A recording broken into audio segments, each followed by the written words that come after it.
Hello beautiful people, welcome and welcome back to my channel. My name is Oluchima, and on this channel I talk about cake business. I am a cake business coach, and this is your cake business school where I teach you tips and strategies on how to grow your cake business. I'm an international award-winning cake artist that is based in Manchester, the United Kingdom, and you're welcome to my channel. Just in case you're meeting me for the first time, I am so happy to have you here. Our family is growing slowly, but it's growing, so please do not make it your last. Consider being a part of this family. If you've always been here, thank you so much for always being here and for your support. In today's video, I'm going to be sharing quick tips on how to get a perfect finishing for your cakes, on how to get a good finishing for your cakes. This video was inspired by a question that one of my subscribers asked about a two-tiered cake and the finishing of our cakes as well. So I just wanted to share a few tips on how you can get a clean finish for your cakes. Now, if it's something you're interested in, get something to eat, drink, relax, and I'll be right back. So welcome back. Now, the first thing I'm going to be talking about on how to get a good finishing for your cakes is the foundation. So this is I think the most important, if I must say, or the second most important, but I feel this is where it all starts from. Ensure that you have a good foundation for your cakes. What do I mean by foundation? The texture of your cakes is okay. The way you pair the flavors, the way you stack and layer your flavors, they are okay. You're not stacking in the way that the bottom would collapse the following morning. You're stacking the flavors in the way that it will still be upright and okay. And if you notice any issue in the beginning with your cakes, maybe from your trimming, this happened to me not too long ago. I trimmed the cake and I saw that it was looking like a bucket, and I had to quickly fix that ASAP because I was going to get into trouble. Look, whatever you don't take care of in the beginning, whatever problem you're seeing on your cake or in your cakes, you don't take care of, it's going to wait for you. I was telling my students in the demo buttercream class for the Bolder Baking Bootcamp, I told them, if you see a problem with your cake in the beginning, like you cite it and you don't take care of it, in Nigeria, I will say I'll wait for you for front. the issue, whatever it is, will be in front waiting for you, that you have to tackle it, and it would not be good. It would stress you. It would make you just feel so frustrated. So please, if you cite anything with the structure of your cake, with the trimming of your cake, with the layering of your cakes, maybe you'll start a cake and then 1 hour later you're seeing that the chocolate cake that was as wide as this is now like this. It means that the cake on top is bearing down on it and you're not doing anything about it. It's going to affect it. Maybe you've doweled your cakes and you see that the cake is too moist, it's beginning to break, it's cracking, and you're not fixing it. It's going to cause you issues at the end. So please make sure that everything is fine, everything is good. It could be that the filling you're using is beginning to leak or seep out of the cake layers. You can see them.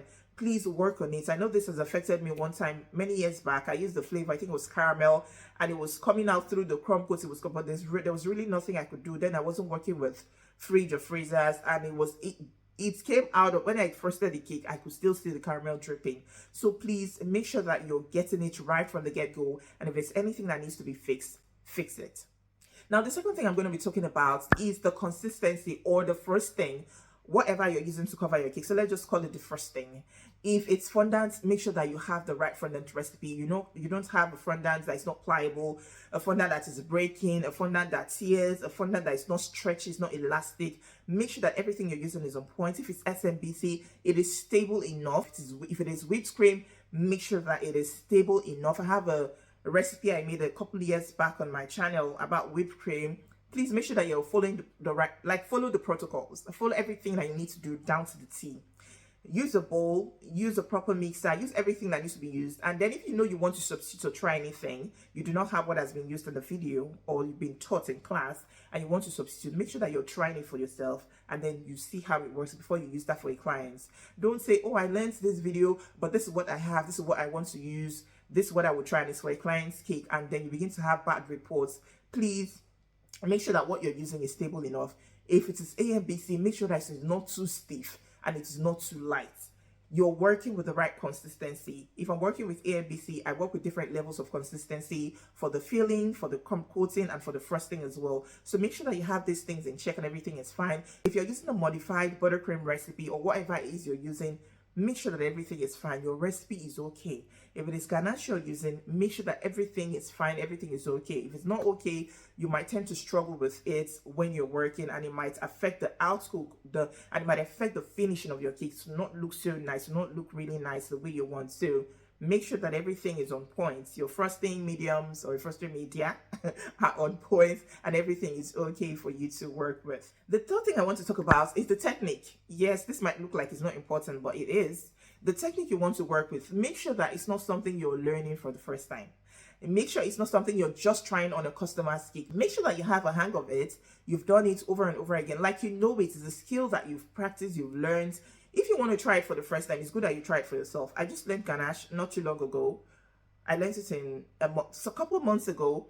And the first time I ever tried it, it was on a cake for me. It was not a cake for a customer. So I tried it to have a hang of it before I could now do it for customers. So please make sure that whatever technique you're using, you're okay with it, you understand it. I tried doing watercolor. It's not my first time of doing watercolor. Not watercolor. I tried doing marble. It's not my first time of doing marble, but it just didn't come out right for some reasons. I know I've done marble with A and B. So now doing marble with ganache and it was not working. I do not know what went wrong. Absolutely. I do not honestly know what went wrong, but please, this is just me from that experience. I'm trying to teach you that you should be up to date with your techniques. If you know your technique you're using, make sure that it's something you've practiced and something you're used to. Don't try it on a customer's cake for the first time. It could disappoint you and you will struggle definitely with the finishing. It will not look good when you're done. It's when that's when you get to a point you make your cake and you look at it and you're like, I'm not just satisfied with the cake. Something is wrong.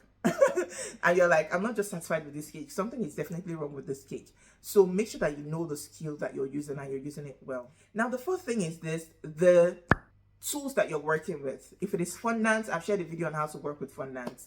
When you're working with fondant, make sure that you have the right recipe first of all. And then when you roll it out, you're smoothing it out with your scraper, with your, not your scraper, you're smoothing it out with your smoother. You use it to run around the body. I usually like to sprinkle a bit of icing sugar on my fondant and then go with my smoother. That friction gives it a smooth and a neat look. So do it. That's when I'm working with white fondant cakes. If I'm working with colored cakes, I don't do that. Okay, but I smoothen it, but I don't dust it with icing sugar. So if it's for my white cakes, I dust it with icing sugar and I go in, I'll apply a bit of pressure and then smoothen it out so that when I wrap it on the cake, it's okay, it's fine, it's nice.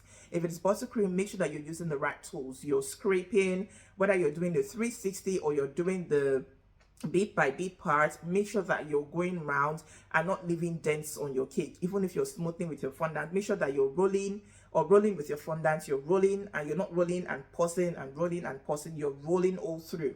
All right, that will give you a good look for your cakes. If it's for whipped cream, make sure that everything is nice and fine. If it's for SMBC, I've had a time when I made SMBC and I could see the sugar granules. I could see the sugar granules in my SMBC. So what I resorted to doing was using caster sugar. So I tried using caster sugar and I couldn't find a single trace of sugar on my SMBC. So these are the things you want to look out for because to affect the final look of your cakes. I used it on that cake and I could see, like I said, my sugar, and I really wasn't pleased with the results I got. But if you use caster sugar, which is the final brand of, it has finer granules, that will work for you. Another thing you want to do is to work with the right temperature. So if it's fondant, you need a cool place to work with, especially for those of us that stay in humid countries where the weather is humid, where the weather is really hot. You want to work with a cool room for your fondant and make sure that the recipe is right and it doesn't sweat. If it is SMBC, you have a fridge. If it is AMBC that is modified, you have a fridge. If it is AMBC that is the classic old buttercream recipe, it's just okay at room temperature. Make sure that your temperature is nice, it is fine, so that your fondant is not sweating, your whipped cream, your SMBC is not sweating. If it needs to be chilled, make sure that you're chilling it. The temperature of your cakes or where you're working in and where you're storing them is very important. I know something like for ganache, for ganache frosted cakes, you don't work with cakes that are cold because it will cause it to crack. So these are some of the tips that I feel you should know when it comes to having a perfect finishing for your cake. And I hope this video helps. If you watched up to this point, please give me a thumbs up and drop a kind comment. Let me know that you're blessed. It was impactful. You learned a lot and it was interesting for you. Just please let me know. Drop something for me in the comments. Don't forget to like and subscribe to my channel. Until I see you in my next video, stay happy, stay safe, and stay blessed.